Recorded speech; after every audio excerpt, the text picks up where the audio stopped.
তো নমস্কার, আশা করি সবাই ভালো আছেন, আমরাও ভালো আছি। অঞ্জনস ব্লগে নতুন একটা ভিডিওতে স্বাগত। তো সকাল সকাল অঞ্জন বাজার নিয়ে আসছে, তো তখন নামাইতে পারি নাই। এখন এই যে দেখেন বাজারটা কি বাজার নিয়ে আসছে। তো অঞ্জন মোটামুটি ভালোই মাছ আনতে পারে। ওই যে মাছটা তাজা আছে, তাজা ছিল না? তো অনেকক্ষণ ধরে আমি নামাইতে পারতেছিলাম না, এই কারণে এটা কিন্তু তাজা আছে মাছটা।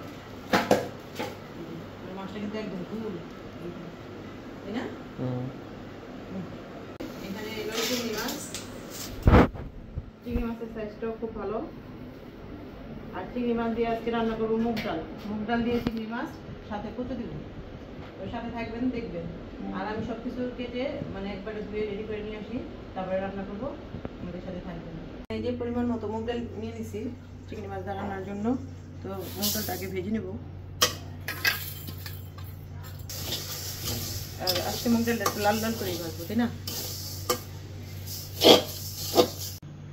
এইদিকে ডালটা তো সিদ্ধ হয়ে গেছে, তো ডালটা প্রায় সিদ্ধ হয়ে গেছে। এখন আমি এই চুলার ভিতরে মাছটা, ওই যে হলুদ লবণ দিয়ে মাখিয়ে নিছি, এখন মাছটা ভেজে নিই। আমি এই যে লবণ দিয়ে দিলাম, এই যে কাঁচামরিচ একটু ঝাল ঝালি করতে দেবো, তাই না?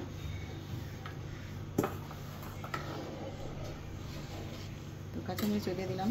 এখন আমি কচুটাও এখানে দিয়ে দেবো।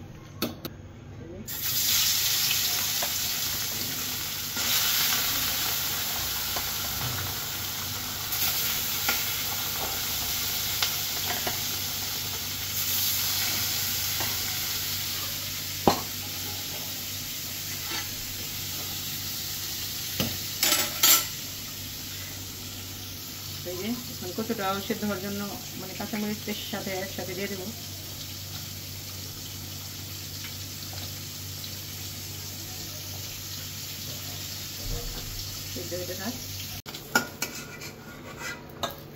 তো এই একই কড়াইতে আমি এই যে চিংড়ি মাছগুলো ভেজে নেব।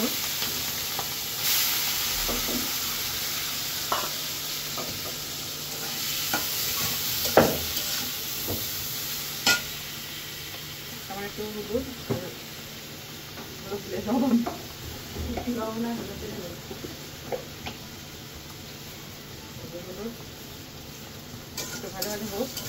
আর এইদিকে আমি এই যে ডাল মানে চিটে গেছে, কচু সিদ্ধ হয়ে গেছে। এখন আমি হলুদ দিয়ে দিলাম ডালের ভিতরে, ধনের গুঁড়ি,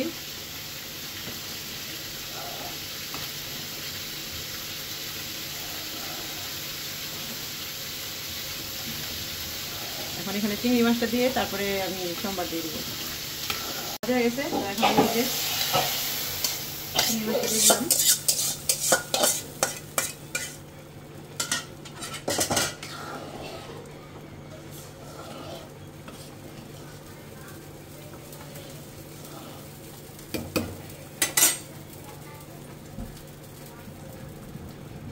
চিকেন দিয়ে দিলাম,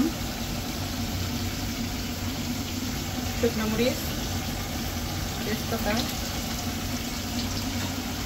গোটা জিরা,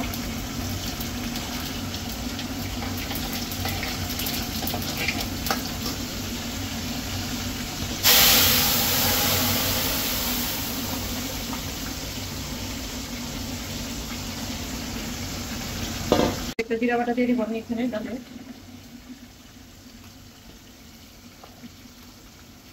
ডালটা হয়ে গেছে, তো এখন আমি নামিয়ে নেব।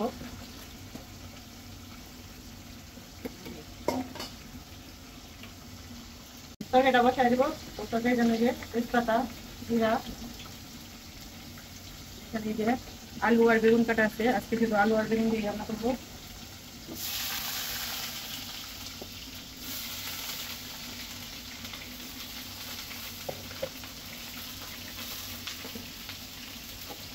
গোটা কাঁচামরিচ,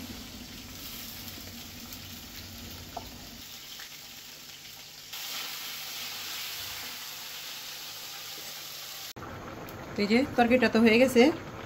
এখন এই যে জিরা বাটি দিয়ে নামিয়ে নিব।